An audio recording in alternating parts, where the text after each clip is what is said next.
I'm back, I'm back, I'm back. What do you mean you haven't realised I haven't uploaded a video in 4 days? That's very upsetting.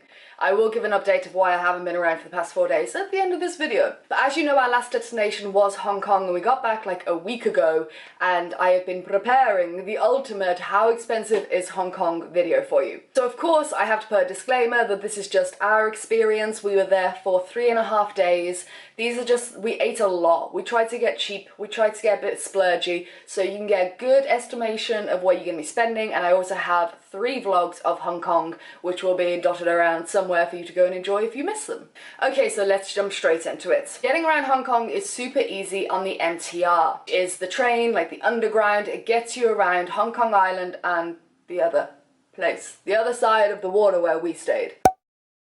If you're going to be there for even a few days, it is worth picking up an octopus card, which you can get at the nearest station. Just go up to the information desk. It costs 150 Hong Kong dollars. Now the translation is it's about 10 Hong Kong dollars to the pound, so that was really nice and simple to figure out and do the conversion. Just knock off a zero, or just move the decimal point. Nice and simple. So the $150 is 15 pounds. That's 100 Hong Kong dollars credit and $50 deposit, which you will get back $9 if you want to. We pretty much actually ended up using all of the credits on our 3 or 4 days, which included getting back to the airport. When you pick one up, unless you want to keep it in case you want to return or as a little keepsake, when you get to the airport you can go to the little train station desk and just hand it over. They'll minus $9 off as handling charge or something, and then give the rest of your deposit and any credit left on it back to you. That's the only way we got around, and walking, it will exhaust you walking around Hong Kong, even if you're getting the train here, there and everywhere, because it's huge. Hong Kong is absolutely massive and your legs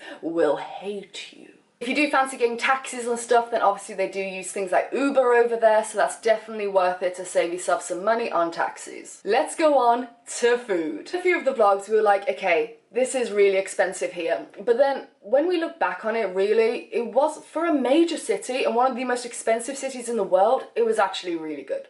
I think it's because we've been living in Thailand for over 3 months now, that it was a bit Coming from Thailand, where you can pay £1 or £2 for a full meal, to go to somewhere like Hong Kong, it was really like, after 3 days of eating so much food, and some of the ranges of prices that we found. For a coffee, expect to pay between $30 and $50 for a cup.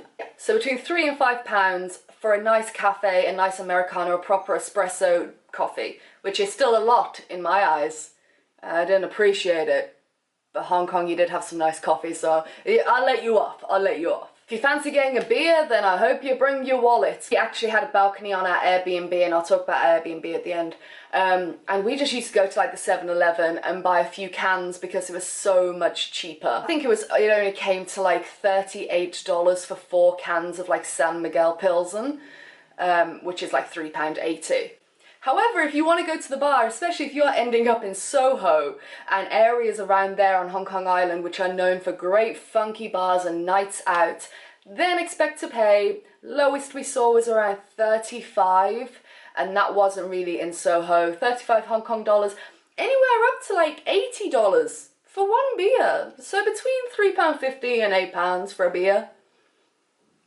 No. One of the nights we decided to hunt for where the locals were eating, as we always do, and we came across this tiny little like plastic stools, kind of white table place. Didn't really speak any English there, but it was a lot of fun ordering. And we ordered some authentic Chinese food, sat down with the locals, and ended up paying around 70 Hong Kong dollars for a main meal with no drinks. However, there they did sell $22 beer, which is £2.20, so actually that is the cheapest. Okay. I'm not very good at this. It's really good, so about £7 a meal, proper good Chinese food. There are then places like kebab places, Middle Eastern places dotted all around the place, and there you're even looking at spending around $60 or $70, £6 or £7 for like a kebab with a drink and some fries and stuff like that. You can get some cool street food. It's not as prevalent as somewhere like Thailand, but there is plenty of street food at some of the markets. You can pick up like kebabs and tofu bites and all, you know, just on the grill kind of stuff. And they're saying you back between like $10 and $30 or £1 to £3 for like, you get like 3 kebabs for like 20 kind of thing, or a bag of munchies for like 30. I don't know how it really worked, but you know, you're spending a few pounds on some nibbles. And we went to 2 Michelin star restaurants, and if you haven't seen that video, I recommend it. They were polar opposites. We went to one Michelin star restaurant. It wasn't the one we were meant to go to, then we went to another, because they are like the cheapest in the world. At the first one, for 5 dishes, we paid $90, which is £9, for both of us to eat in a Michelin star restaurant. Yeah.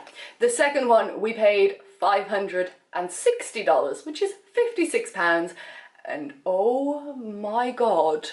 We had wine, we had seconds, dessert. Oh, there were so many dumplings, I almost cried. Again, that's all in the other video, so you can go and check them out. It's definitely an experience to go to, especially the second restaurants, and it's highly recommended between travellers. You can do it for a lot less than what we paid, but we just decided to splurge. Okay, so our accommodation, we stayed in an Airbnb. Well, when I was looking on Airbnb, his space is very limited in Hong Kong, like living space. It has the highest accommodation costs in the world. So please don't go expecting to find a £5 a night place. You're not going to. It's Hong Kong. Expect to pay out the ass for accommodation. Now I'm going to talk about mine, but if you've stayed and you found a really good deal somewhere in Hong Kong, please drop it down below, because accommodation kills you anyway in your budget, but especially in Hong Kong. So if you stayed anywhere and you think it was great quality, great night, great price, then let us know down below. So yeah, when we were looking on Airbnb, it was very much tiny box rooms, and we weren't bothered about that because we were only going for like 3-4 days. So we knew we'd be spending most of our time out of the apartment. The only one thing is, and we've done this multiple times, is they'll have like the toilet, the sink, and the shower head will be like over the toilet, and there won't be a separate area, and the whole, it's like a wet room, and you pretty much have to like lean like next to the toilet to shower and stuff. We've done that a lot. We don't really mind, but that was the one thing I tried to look for that had a separate shower. It was next to impossible to find a separate shower cubicle. Now, if I hadn't have had my Airbnb credit to fall back on, because like I always have that link down below that invites like friends and people, so if you sign up for Airbnb you get like $40, $30, $40, but I also get that as well.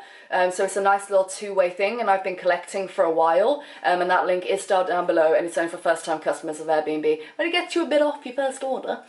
Off your first stay, shut up. So our Airbnb came to £66 per night. That's redonkulous for us. We've never, ever, ever paid that kind of price for accommodation. Ever. I think we did once, and that was a treat for one night in Australia. Before like Scott had to leave or something, we did something and had a nice like $130 apartment hotel thing. Our apartment was so nice. It was like the perfect location. Scott did a video on his channel all about our accommodation and where we stayed, and I definitely recommend you going and checking out his channel. His link's in the description. But yeah, I'll link the Airbnb we stayed at. It was perfect. It was so good. However, we wouldn't have been able to afford to stay there if it wasn't for my Airbnb credit. Let's talk about a few attractions before I leave. So we went and did the Peak Tram. The Peak Tram takes you all the way to the top of the mountain, so you get that glorious view. We did on the first day, a glorious view over Hong Kong, and that cost us 40 Hong Kong dollars each return, but now I think it's been put up to 45, so that's about £4.50 for a turn on the Peak Tram. We went to the History Museum, which is absolutely free and definitely recommend. It's very interesting, even if you have a little bit of interest in history. Then we went to the Science Museum, which was crazy. Like, it was, I think on Wednesdays it's free. It was nuts. And I think because it was free, like all the kids, all the parents were there, like smashing buttons and pulling levers. Everything's interactive in this museum. It's like 3 floors or 4 floors, 3, and everything's interactive. And it's so cool. We were like being big kids and playing with like electric stuff and coils, and it was a lot of fun. The only other thing we really did was the Symphony of Lights, which is free and happens every night. At what time, Ellie? 8. Please double check, but I'm pretty sure it's at 8 PM every single night down by the water overlooking to Hong Kong Island, and it's really good and it's absolutely free. Now, to be honest, we spent most of our time wandering about and eating, because that's what you do when you go to Hong Kong. I've got to say, Hong Kong is definitely one of those places that if you have a lot of money, you'll go wild. You'll go absolutely insane. Now, I realised when I was there, I've never been to a place where I've kind of thought, oh, if we had more money, blah, blah, blah. Because I'm all about, no matter how expensive the country is, you can figure it out. And we did.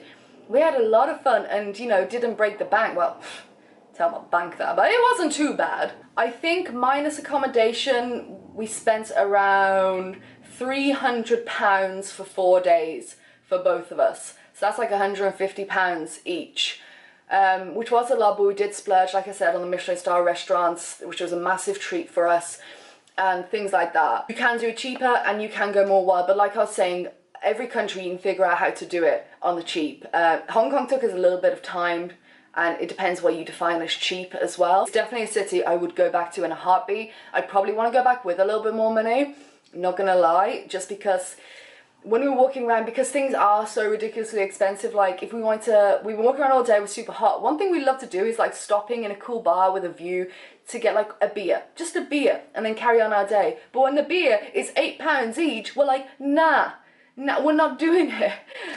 Hong Kong is a crazy city. Don't let the price put you off. Hopefully my videos where we find cheaper food and things like that can help you out.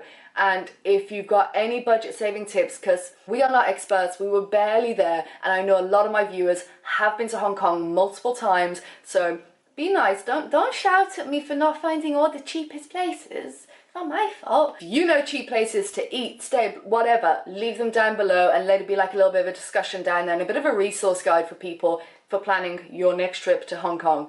Go, seriously, I didn't think I'd like it as much as I did, and I effing loved Hong Kong. It's nuts. Before I shut up, let's have the update. So I worked, after my live stream, I did like 2 days working on my book, and I was like, okay, no videos for a couple of days, let's do some book writing. It was going really well.